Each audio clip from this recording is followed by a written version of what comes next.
Very much. Let's bring in Senator James Risch of Idaho. Senator Risch sits on that Foreign Relations Committee and is a co-sponsor of the Iran legislation. Senator, welcome. We're very grateful that you could join us today. Eamon just used phrases like give Congress a say, let Congress have a voice. Other phrases I've seen is give Congress a chance to review any deal that is struck. What specifically do those phrases mean in actuality, in reality, and what kind of voice, say, review would you like to see in this legislation? Well, Tyler, yesterday the Iranian legislature said that they want to have a say in the agreement before it's finalized. In addition to that, the president has said that he's going to submit whatever he gets in an agreement, assuming he gets one, to the United Nations. I think it's only right that the president also submit it to the American people, and that, of course, would be through their elected representatives here. In addition to that, the Constitution of the United States is very clear that any treaty entered into has got to be submitted to Congress.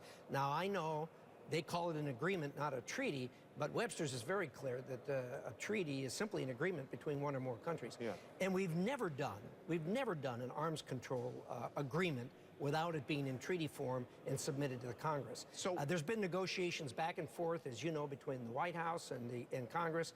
And I would say at this point, we are very, very close to having an agreement between Congress and the second branch of government that will pass.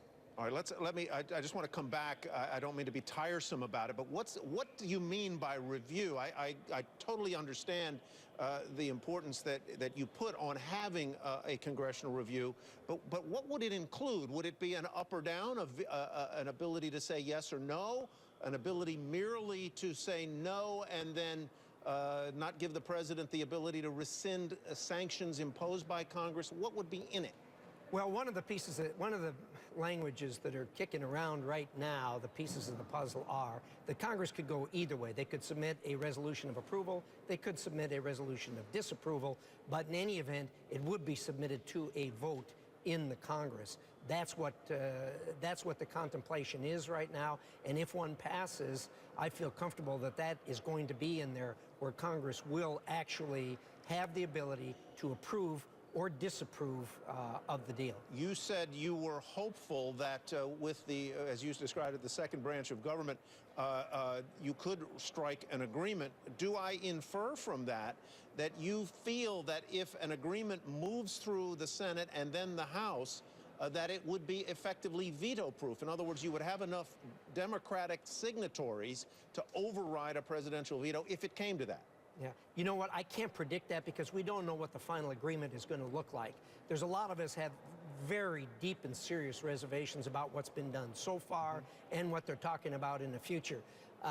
Whether there would be enough Democrats to go along with that, I really can't predict at this point. But at least it would be a robust public debate on the issue, right, which is what our government contemplates. A lot happening, and this is really the government at work, and it's very interesting to observe. Senator Risch, thank you very much. Thank you. Senator James Risch of Idaho.